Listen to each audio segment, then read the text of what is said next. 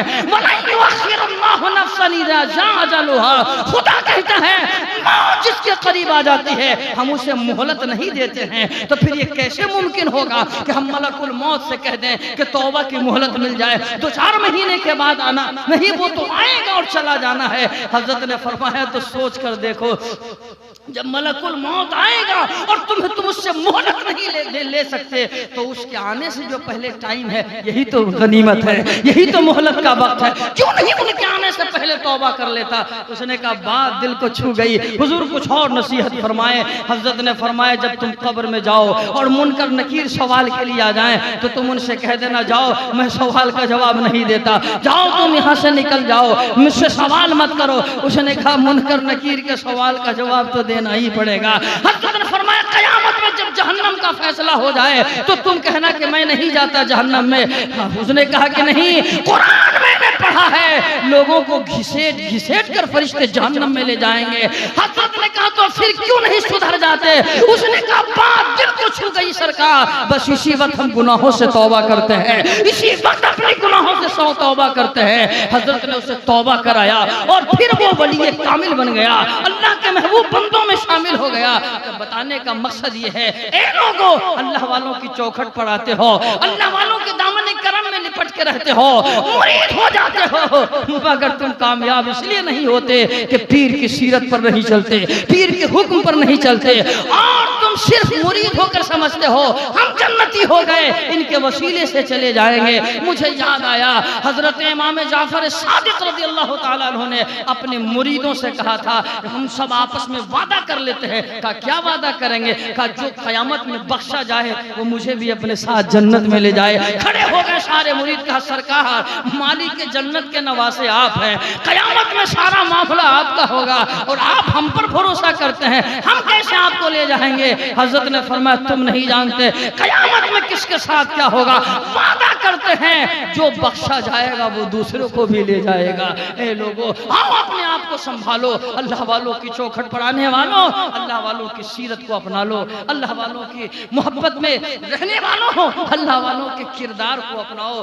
صرف محبت سے کام نہیں چلنے کو ہے, جب تک سیرت نہیں اپناتے ہیں ہم محبت کے دعوے دار بھی نہیں ہو سکتے ہیں. اللہ تعالی ہمیں آپ کو بزرگوں کے سیرت پر چلائے, ان کی محبت میں جلائے اور ان کی محبت میں موت نصیب فرمائے. غوث اعظم کی دیوانوں مکمل قادری بن جاؤ, خواجہ پاک کے چاہنے والوں مکمل خواجہ پاک کی سیرت پر چلو. اللہ تعالی ہمیں آپ کو ان چند باتوں پر عمل کی توفیق عطا فرمائے. پھر حیات باقی رہی اور ملاقات ہوئی, کبھی سننے کا مزاج آپ کا رہا, مجمع رہا تو تقریر ہوگی. یہ تو میں نے حضرت کے حکم کے مطابق بڑی تیز رفتاری کے ساتھ چند جملے اس لیے کہہ لیے کہ حضرت کا